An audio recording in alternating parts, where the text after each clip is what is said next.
हाय, सभी का स्वागत। आज हम देखते हैं नीड का निर्माण।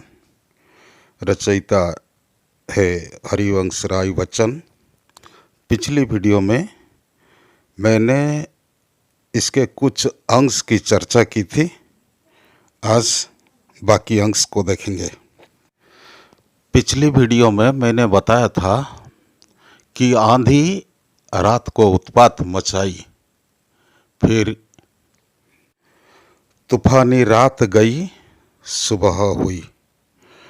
उषा मोहिनी मुस्कान के साथ पूरब दिशा में आने लगी, नई उम्मीदों की किरणें लेकर। आओ देखते हैं। नीड का निर्माण फिर, नेह का आह्वान फिर। बह चले झोंके की कांपे, भीम कायावान भूधर, जड़ समेत उखड़ पुखड़ कर गिर पड़े टूटे बिटब्बर। एक एक अंश को लेकर उसकी चर्चा हम करेंगे। आओ देखते हैं कठिन शब्द। झोंक। झोंक का अर्थ है बहाव। जिस प्रकार कहा जाता है हवा का झोंक, कांपना, कांपे, कांपना। कांपना का अर्थ है हिलना। भीम कायावान, इसका अर्थ है बड़े शरीर वाले। भूधर का अर्थ है पहाड़। जड़ समेत उखड़ पुखड़ कर, इसका अर्थ है जड़ से उखड़ कर। विटप, विटप का अर्थ है पेड़, और वर का अर्थ है श्रेष्ठ। फिर एक बार देखो। बह चले झोंके की कांपे, भीम कायावान भूधर, भूधर का अर्थ पहाड़, जड़ समेत उखड़ पुखड़ कर गिर पड़े टूटे बिटब्बर। देखो इसका अर्थ।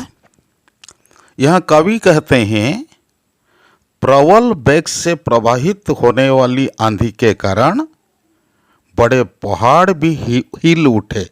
भीम कायावान भूधर, भूधर का अर्थ पहाड़।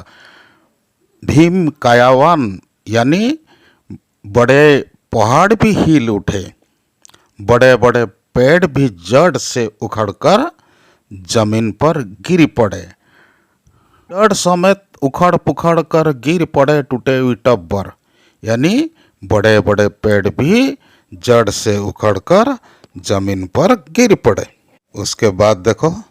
हाय तिनकों से विनिर्मित घोंसलों पर क्या न बीती, डगमगाए जब कि कंकड़ ईंट पत्थर के महल घर। हाय तिनकों से विनिर्मित यानी तिनकों द्वारा बना घोंसला। कवि कहते हैं कि प्रचंड तूफान से जब पहाड़ कांपने लगे, बड़े बड़े पेड़ जड़ समेत गिरने लगे, तब तिनकों से बना घोंसलों की अवस्था अनुमान लगाना कष्ट नहीं है। डगमगाए जब कि कंकड़ ईंट पत्थर के महल घर, यानी कवि कहते हैं जब कंकड़ों, ईंटों और पत्थरों से बने महल और घर डगमगाने लगे, तब तिनकों से बना घोंसलों की अवस्था अनुमान लगाना कष्ट नहीं है। नेक्स्ट देखो। बोल आशा के विहंगम, किस जगह पर तू छिपा था, जो गगन पर चढ़ उठाता, गर्व से नीच वक्ष फिर। कठिन शब्द देखो। आशा के विहंगम यानी आशा रूपी पक्षी। आशा स्त्रीलिंग शब्द है, उम्मीद। किस जगह पर तू छिपा था, जो गगन पर चढ़ उठाता, गर्व से नीच वक्ष फिर। वक्ष फिर माने छाती फुलाती हुई।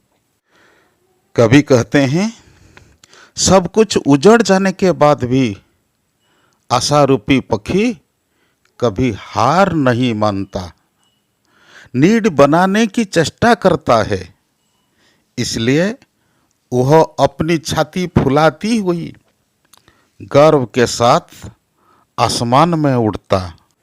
आओ देखते हैं उसके बाद। नीड का निर्माण फिर फिर, नेह का आह्वान फिर फिर। क्रुद्ध नभ के वज्र दंतों में उसाहे मुस्कराती, घोर गर्जन भय गगन के कंठ से खग पंक्ति गाती। नभ का अर्थ है आकाश, वज्र दंतों यानी वज्र रूपक दंत। आकाश को भी वज्रदंती कहा जाता है। आकाश का दांत वज्र जैसा होता है, इसलिए आकाश का दूसरा नाम भी वज्रदंती है। पंक्ति, पंक्ति का अर्थ है कतार, झुंड। आओ देखते हैं। नीड का निर्माण फिर फिर, नेह का आह्वान फिर फिर, यानी सब कुछ उजड़ जाने के बाद भी आशारूपी पक्षी कभी हार नहीं मानता। वह अपना नीड बनाने में लगे रहता। ठीक उसी प्रकार मनुष्य भी बार बार अपना घर बनाता है। क्रुद्ध नभ के वज्र दंतों में उसाहे मुस्कुराती। कवि कहते हैं क्रुद्ध नभ यानी क्रोधित आसमान के वज्र दंतों में उसाहे मुस्कुराती। कवि कहते हैं क्रोधित आसमान के वज्र दंतों में उषा मुस्कुराती है। तुम इस प्रकार भी कह सकते हो, वज्रदंती के वज्र दंतों में उषा मुस्कुराती है। इसका तात्पर्य क्या है? इसका तात्पर्य है उषा आशा की किरणें लेकर आती है और मानव के मन में नई आशा भर देती है। घोर गर्जन भय गगन के कंठ से खग पंक्ति गाती। घोर गर्जन भय गगन के कंठ से खग पंक्ति गाती। इसका अर्थ है पक्षियों की पंक्ति या कतार बादलों के घोर गर्जन से भयभीत न होकर आसमान के कंठ से कंठ मिलाकर, गगन के कंठ से यानी आसमान के कंठ से कंठ मिलाकर खुशी से गाना गाती हैं। उसके बाद देखो, एक चिड़िया चोंच में तिनका लिए जो जा रही है, वह सहज में ही पवन 49 को नीचा दिखाती है।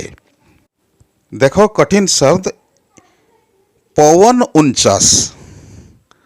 पवन 49 का अर्थ क्या है? ऋग वेद में वायु देवताओं की संख्या 49 कही गई है। यहाँ इस रूप में हम ग्रहण कर सकते हैं कि प्रबल वेग से प्रवाहित होने वाली हवा, तूफान को देखो। एक चिड़िया चोंच में तिनका लिए जो जा रही थी, यानी एक चिड़िया अपनी चोंच में तिनका लिए जा रही थी। वह सहज में ही पवन 49 को नीचा दिखाती है। चिड़िया किस प्रकार 49 पवन यानी जोर से प्रवाहित होने वाली हवा को किस प्रकार नीचा दिखाती है? देखो, जब चिड़िया अपनी चोंच में तिनका लिए जा रही थी, वह हवा की प्रतिकूल दिशा में जा रही थी। वह हवा के विरुद्ध जा रही थी चिड़िया, इसलिए चिड़िया 49 पवन को नीचा दिखाती है। देखो एक बार फिर इसका अर्थ देखो। एक चिड़िया अपनी चोंच में तिनका लिए हवा की प्रतिकूल दिशा में जा रही है। इस प्रकार चिड़िया 49 पवन को नीचा दिखाती है। यहाँ कवि का कहना है कि परिस्थिति चाहे कितनी भी भयंकर हो, उम्मीद उस पर विजय प्राप्त करती है। आशा या उम्मीद कभी नहीं हारती है, जिस प्रकार चिड़िया। उसके बाद देखो, नाश के दुख से कभी दबता नहीं निर्माण का सुख। प्रलय की निस्तब्धता से सृष्टि का नवगान फिर फिर, नीड का निर्माण फिर फिर, नेह का आह्वान फिर फिर। देखो, नाश के दुख से कभी दबता नहीं निर्माण का सुख। यहाँ कवि का कहना है नाश से दुख तो होता है, पर नाश का दुख चाहे कितना भी बड़ा क्यों न हो, वह मानव की उम्मीदें की आगे टिक नहीं सकता।